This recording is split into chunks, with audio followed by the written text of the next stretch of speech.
Hello, everyone, and welcome back to Fan Interference with Wichita Wingnuts manager Pete Rose Jr. Fan Interference is a weekly program that gives you, the fans, the opportunity to ask the Wichita manager questions about the Wingnuts, baseball or sports in general, or just seek Pete's wisdom about life events that are going on. In this week's episode, Pete shares his thoughts on the World Baseball Classic. We learn that Pete will not be using his frequent bus miles, and Pete provides his insights to a local guy looking to gain some insight on what he should do about a relationship. So let's get right to Fan Interference. Let's welcome back manager Pete Rose Jr. Pete, do you have any team updates you'd like to give us first of all? Nothing on our end still. We're just kind of waiting it out. But I think stuff will start to happen here as we get into March and obviously closer to April, and then obviously once May comes, we should be all set. But nothing to report at this moment in time, and hopefully next week I'll have a little bit more to share with everybody. I'm kind of curious to ask about are there guys though that are contacting you guys here at the Wingnuts and saying, hey, I'd like to get a look by you, or does that work? Sure, yeah, absolutely. You get emails and text messages and stuff like that, and I'll say a big thing with our guys is the guys from last year. We get a lot of word of mouth from the players that played there last year as far as guys wanting to come and everything else. So I think the thing we got to do first is figure out, who we're going to have back, what's going to happen, and then, you trying to start filling holes, what, your needs and your wants, so to speak. But, there's always emails, always text messages and, word of mouth kind of stuff. So, but yeah, there have been a lot of that. And you know what, we just haven't done much, if anything at all. And I think last year we were kind of the same. I know I took the job, I think it was in either February or March. I don't remember. I think it might have been February.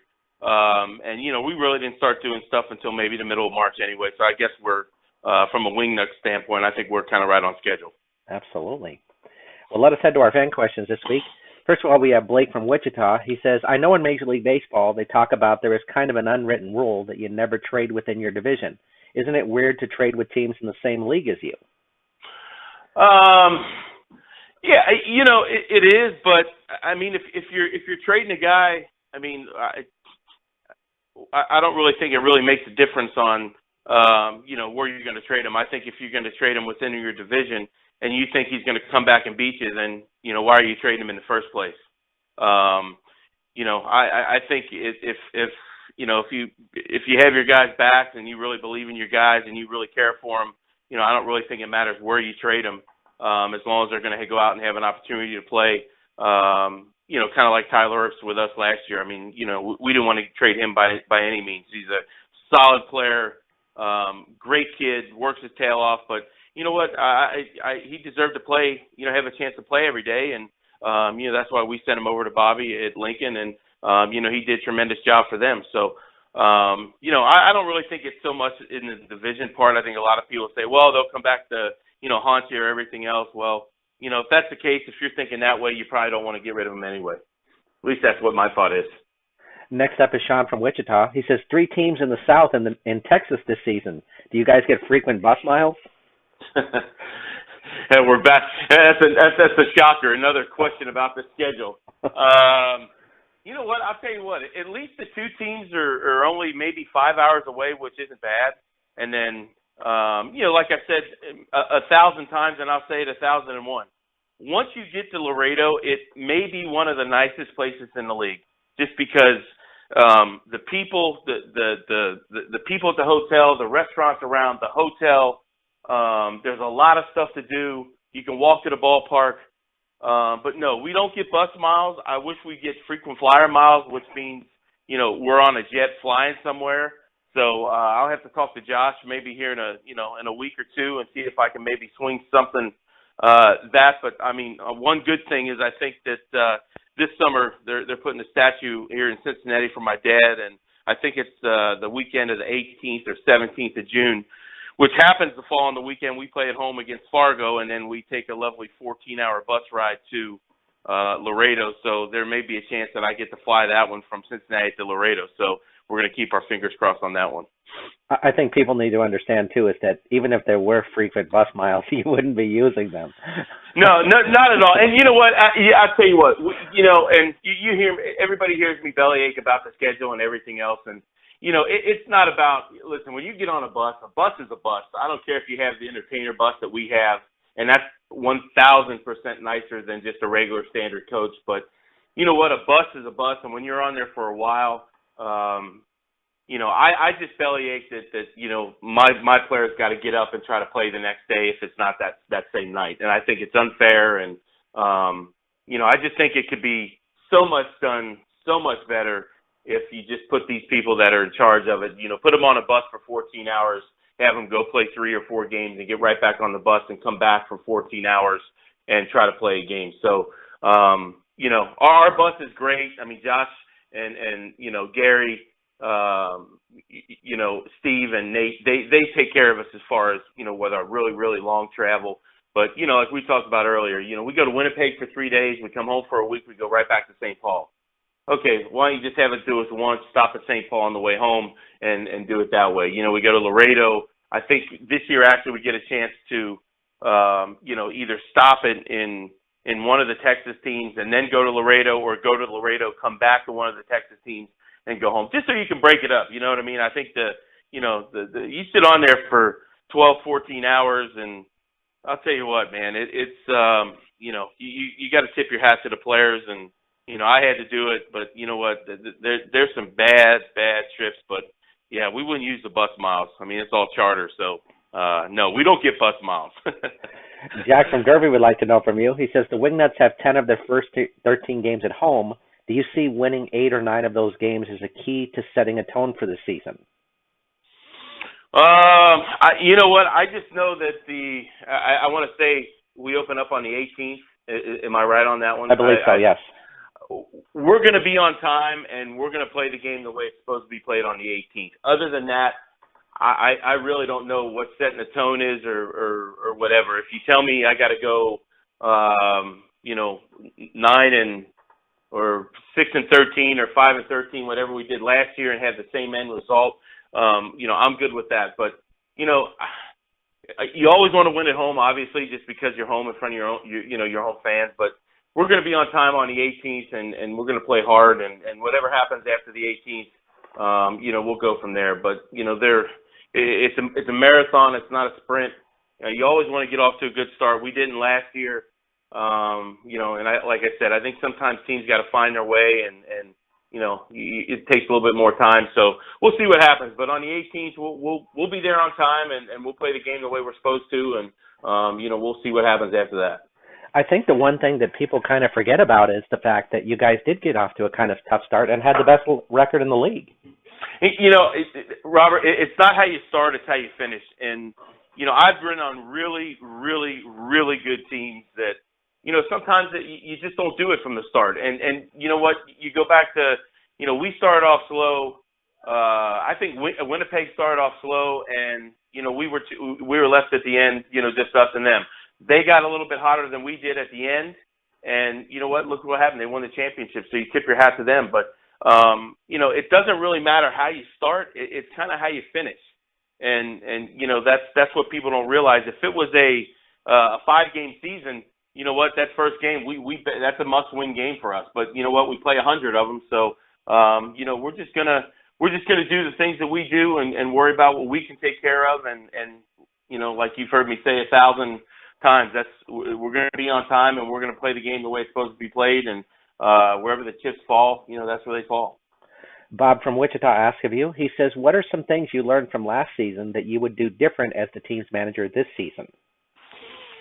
I would fly our team everywhere if I could do everything, if I was allowed to do that. But no, nothing really. I mean, obviously I guess there's the little things here and there, but I'm not going to change the way the way we do things. I'm not going to change the way that I do things, the way I go to the ballpark, and the way I go at each night in and night out, and that's letting your guys go and do what they do.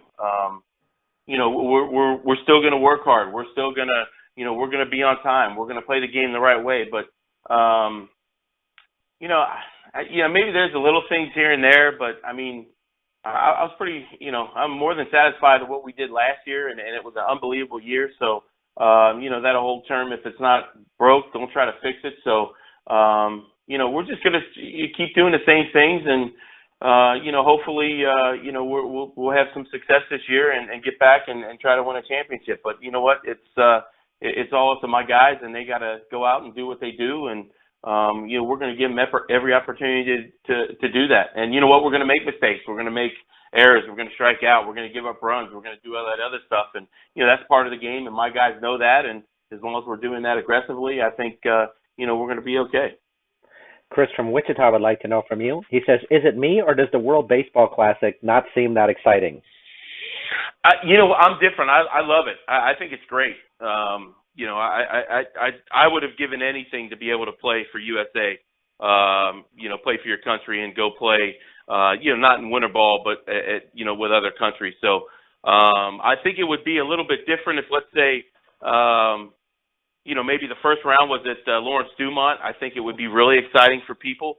But, I can understand how some people, they don't find it because they don't really, maybe they just follow the Dodgers or follow the Yankees or something like that. But I'm really looking forward to it. I think they do a great job with it. And, hopefully USA can get something moving and try to win it this year, and, not let the Dominicans take it home or the Japanese take it home like they did before. So, it's going to be a good tournament, and if you look at the rosters, it's they're all dream teams, and it's funny because you got we had the dream team in basketball. Obviously, hockey has the dream team in Canada, but you look at Venezuela, you look at Puerto Rico, you look at I know Puerto Rico is part of the U.S., but if you look at Puerto Rico and you look at Dominican, you talk about some serious talent and dream teams.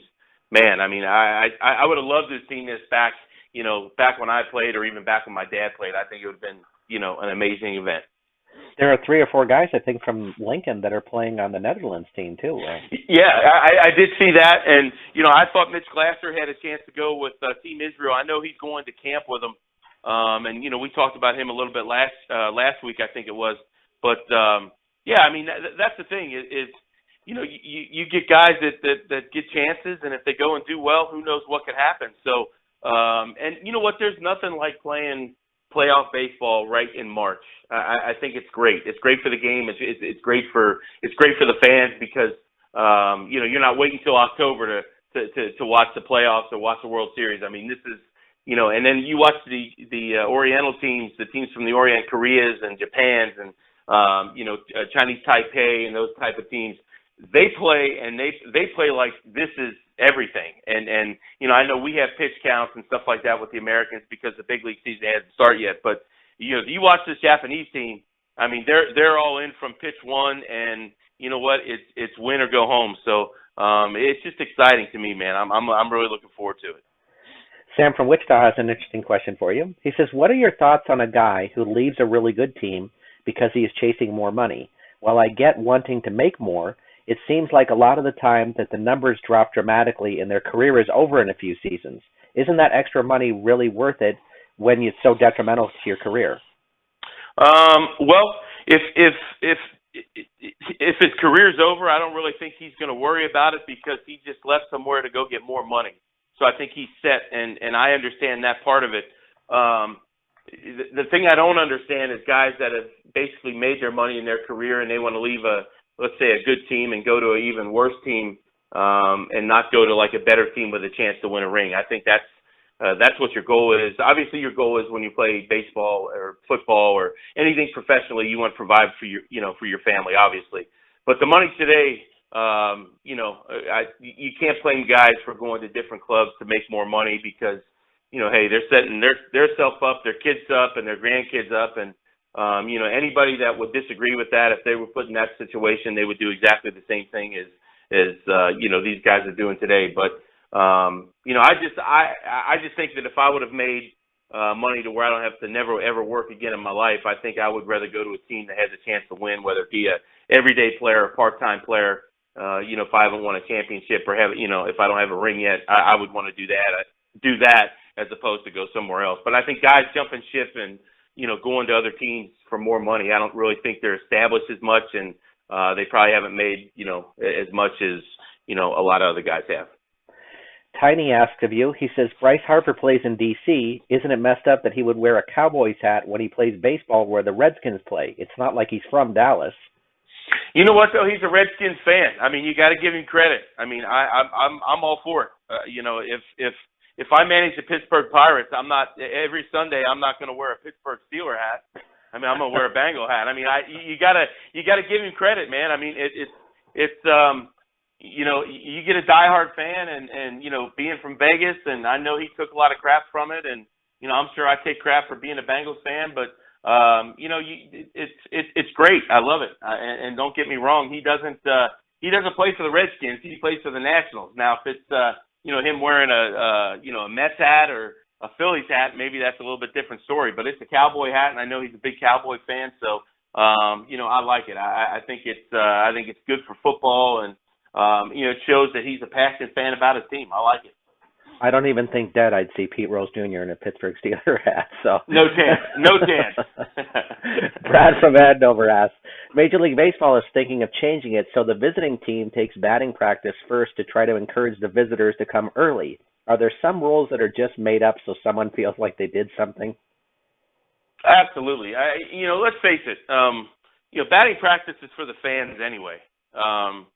If you follow us on a daily basis, if you were our beat writer, you would see we don't hit a lot on the field.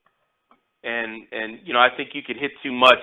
If guys want it, obviously you go out and do it. But, I don't know why you want to, encourage, a visiting team to get there earlier. But I'm sure the guy that had come out and said that doesn't realize that, when you play in the big leagues, you're at the ballpark by 1 o'clock at the latest, just because these stadiums and locker rooms today, I mean, you have everything. You have made-to-order chefs. You have, wireless computers, PlayStations. You can get massages. You can, do hot, cold. There's just so much that they have to offer as far as resources that, I don't really think it's a matter of, visiting teams getting there early. I think that they want to do it from the home fan standpoint to where, they don't, if you go to a big league batting practice and you get there early, you're not going to see the home team hit very long because they're usually off the field at 5:15. Well, the gates open at 5, so they get to see 15 minutes of it. So I think that's what they're trying to do to get the visitors to hit before the home team does. That way the home team, the home fans can see the home team more. But then when you start doing that, now you give the visiting team a little bit more of an advantage because they get to rest longer, before the game. So it's kind of, is it about batting practice or is it about winning? And I think if people understand that if it's about winning, you're going to keep it like it is, because I think that's the reason why, one of the reasons I should say it's set up that way, and if you're going to hit extra, if you're going to do extra fundamentals, if you're going to take extra ground balls, being the home team, you never do that stuff on the road. But if you're going to do it at home, then you know what, you can go on the field at 1 o'clock and, you've got the field till 5:15. So I think they should leave that one alone and, maybe, think about something else, which I'm sure they will. They'll come up with another rule pretty soon, I'm sure. Exactly. Quinn asks of you, he says, Ryan Syndergaard put on 17 pounds so he could throw harder this season. Isn't that more likely to mess up his mechanics putting on that kind of weight? I guess we'll see. He throws 100. I don't know how hard he wants to throw, but it's a wait and see game. Or wait and see. You just don't know what's going to happen. He may. I'm sure if he doesn't have the year that he had last year, or if he breaks down, I'm sure everybody has an excuse, and I'm sure what the excuse is going to be just from kind of seeing what he looks like. But hey, he worked hard this off season, put on muscle, and maybe it may help him. Now the same question being said, if he goes out and wins the Cy Young and just dominates like everybody knows that he can, well, if he comes back in next year looking like he did last year, they're going to say, well, what happened? Why didn't you keep the weight on? So it's kind of a catch-22, but I don't think it'll mess with his mechanics and any that kind of stuff. But it's a wait and see deal. We'll have to wait and see, and maybe revisit that question maybe in October. Well, let's have a couple of football questions for you. First is Billy from Cleveland. He says, Pete, we know you love the Bengals, but give us Browns fans something to be hopeful about. Hugh Jackson. I would have him as our head coach, and I love Marvin Lewis, but you know what? Hugh Jackson is a great head coach. He develops guys. It wouldn't surprise me, and if they get A.J. McCarron, because I know if I was Hugh, I would go after A.J. McCarron because I think he's going to be an unbelievable quarterback in the National Football League, and he proved that league, and he proved to us that last year when he came in for Andy. And you know what? Hugh's got a lot of history with a lot of guys that are still here in Cincinnati, but I mean, you got to be happy with Hugh Jackson. All the young talent. They get a quarterback in there. Let's say, and believe me, I don't want AJ to go anywhere, but you think from what all I've read, I think he's on the block or whatever, which he deserves a chance to play. But you couldn't ask for a better coach, and I think they're going to give him an opportunity, to build some culture there and leave him there for a couple years. And you know what? When they do that, I think they're going to be pretty good because you go back to last season. Yeah, they lost a lot of games, but I'll tell you what, that's a tough game for anybody. I mean, it's not like they got blown out every week, by every team. So Hugh Jackson's definitely one of them, and I'd hate to say it, but if AJ McCarron goes there, I'm going to like the Browns just because I'm a huge AJ McCarron fan. I think he's just a winner. I mean, he's a great quarterback, and the way he does stuff and the way he carries himself, what's not to like about him. But I think Hugh's doing a great job, and I think he's going to put that Cleveland Brown team on the map here in the next couple of years. Didn't they have to start like 6 different starting quarterbacks because of injuries too, or something? Exactly, and that's the thing is you really have never had a quarterback. I mean, you sit here and you think about it. What if Tony Romo goes there? What if AJ McCarron goes there? What if you get a bona fide quarterback that goes in there and you're not worrying about, well, this guy's coming off injury, or this guy was a backup for this or that. If you get a guy that comes in there and just put Carson Palmer in Cleveland, put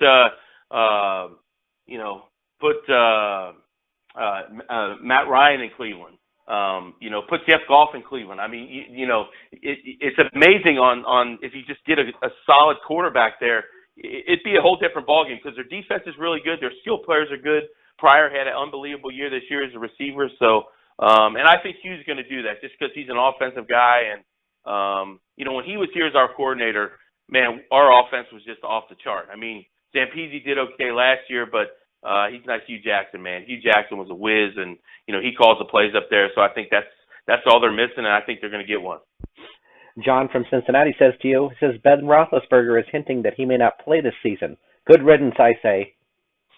Oh, absolutely. I mean, that's yeah, absolutely. He can quit yesterday. I mean, that's fine with me. I mean. But on the other hand, you got to give the guy credit. Not that I'm not going to give any Steeler credit, but he's a winner. You know what I mean? I think it would be a blow to the Steelers, which I really don't care. It would be below the Steeler Nation, which I really don't care. But he's a heck of a quarterback, man. I mean, he just wins. But if he retires and then comes back, I won't be mad one bit. Let's just leave it at that. Tom asks of you, he says, I know choking up on the bat gives you greater control of your bat and makes it easier to make contact. Why don't those players who are struggling at the plate look to do this more if it helps get their average to rise again? Well, a couple things. I don't really think they know that, but I'll tell you the thing that's lost about our game today is pepper. Nobody knows how to play pepper anymore. And when I grew up, I had to play pepper with my dad every day. And when you're playing pepper, you tend to choke up and just use your barrel of your bat. And people that never play pepper won't understand, what they want me to choke up on the bat. It's just going to make the bat shorter. So now I got no chance. They don't understand what the question that was just asked is. That's the reason why you choke up. So you just work on getting the barrel to it. And, I think if the game would get back to young players playing pepper, and, my son's 12U team, we do play pepper all the time. It just teaches back control. It teaches hand-eye coordination. And you always put the barrel on the ball. So I think if a lot of people would understand how to play pepper, they would understand when somebody would say, hey, why don't you choke up there? But, when you tell a kid these days, hey, choke up on the bat, they're looking at you like you got, 7 heads and you're from Mars, because it's like, now you're making my bat shorter. Now it's too short.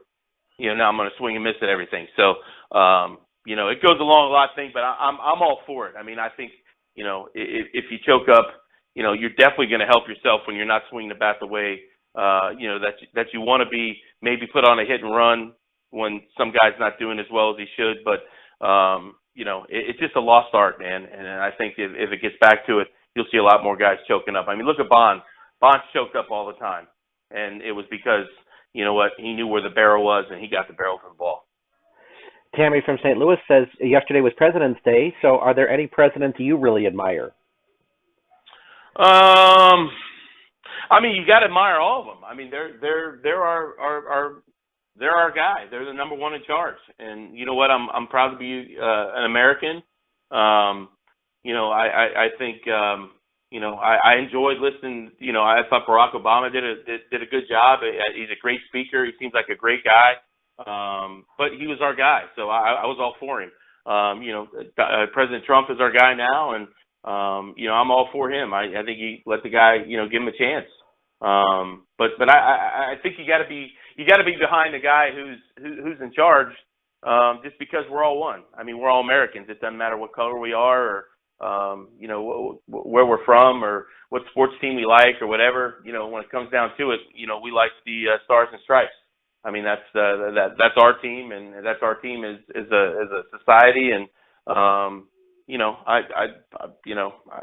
like the Bush guys, both President Bushes. They were baseball players, so and when George W. threw that strike after 9/11 in Yankee Stadium, I mean, you talk about some serious ice in your veins. I mean, when he did that, and that was a strike, because you bounce it at New York Stadium, you're done. And after all that had happened, he threw an absolute missile, right down the middle. I mean, he's a guy. Hey, he was our leader. You look up to him. But I think it's who's ever in charge, you admire him and you support him. And you know what? Let's get this country back to where we're supposed to be. Very wisely said. Jeff from Wichita says, "Isn't everything we read or hear about these days fake news in some way or another?" I don't know. With all the technology and everything, you can pretty much fake and then do anything you want as far as on computers and stuff like that. But, I think that some people just want to report what they want to report, and it's usually bad. It's not like back in the day when you didn't have, social news and regular news, or even TVs at that. You'd read it in a newspaper. And the thing is they put their name on it, and if it wasn't right, you could go and talk to the guy that it wasn't right. But it's just gotten kind of ridiculous, especially with the presidential race that we just had. I mean, it's just you didn't want to turn the news on, and it's